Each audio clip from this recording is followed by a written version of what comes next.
గంభీరాపేట మండలంలోని మాజీ ఎమ్మెల్యే కట్క మృత్యుంజయం గారు మీకు ప్రభుత్వ ఉద్యోగం కల్పిస్తామని, మీకు సెటిల్మెంట్ చేస్తామని, బాధితుకు సమస్య ఉందంటే వారి దగ్గర లక్షలు అమౌంట్ తీసుకుని అక్కడ వాళ్ళందరికీ కూడా మోసం వేసింది కట్క మృత్యుంజయం గారు.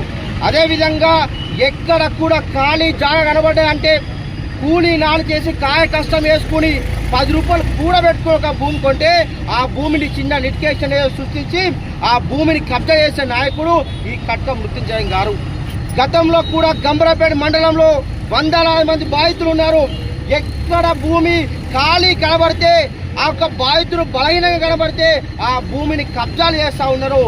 ఇతని వల్ల అనేక మంది నరకయాత్ర పడి 2-3 కూడా మరణించిన సంఘటనలు గంభీరాపేటలో ఉన్నాయి. ముఖ్యమంత్రి రేవంత్ రెడ్డి గారికి మేము విజ్ఞప్తి చేస్తూ ఉన్నాం, మంత్రులకు విజ్ఞప్తి చేస్తూ ఉన్నాం, దయచేసి మీ కాంగ్రెస్ నాయకుని పైన చర్యలు తీసుకోండి, ఈ బాధితులను న్యాయం చేయండి. జిల్లా గౌరవ కలెక్టర్ గారికి, గౌరవ ఎస్పీ గారికి విజ్ఞప్తి చేస్తాం, ఇతనిపైన జ్యుడిషియల్ ఎంక్వైరీ చేసి ఇతనిపైన చర్యలు తీసుకోవాలని విజ్ఞప్తి చేస్తూ ఉన్నాం. ఈ బాధితులకు ఎవరికి కూడా ఏమైనా కూడా ఇది మృత్యుంజయ గారే బాధ్యత వహించాలి. మమ్మల్ని కూడా బెదిరింపులకు గురి చేస్తూ ఉన్నారు, నన్ను చంపుతానికి కూడా అనేక మందికి కూడా చెప్తా ఉన్నాడు. మేము అన్ని కూడా ఎవిడెన్స్ విడుదల చేస్తాం, నాకు కూడా ప్రాణహాని ఉంది, నాకు రేపటి రోజున ఎప్పుడు ఏం జరిగినా నా చావుకు కావచ్చు, ఇక్కడ ఉన్న బాధితులు ఎవరికి ఏం జరిగినా కూడా దీనికి ముఖ్యంగా ఈ యొక్క కటక మృత్యుంజయం గారు కాంగ్రెస్ నాయకుడు మీద తెలియజేస్తూ ఉన్నాం. దయచేసి రేవంత్ రెడ్డి గారు దీని మీద స్పందించాలి.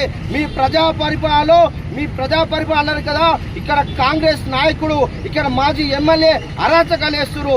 ఇక్కడ కూడా ఈ ప్రజలందరూ న్యాయం చేయాలి. అప్పుడే మేమందరం కూడా మీకు ధన్యవాదాలు తెలియజేస్తాం. అప్పటి వరకు మా ఉద్యమం కొనసాగుతుంది.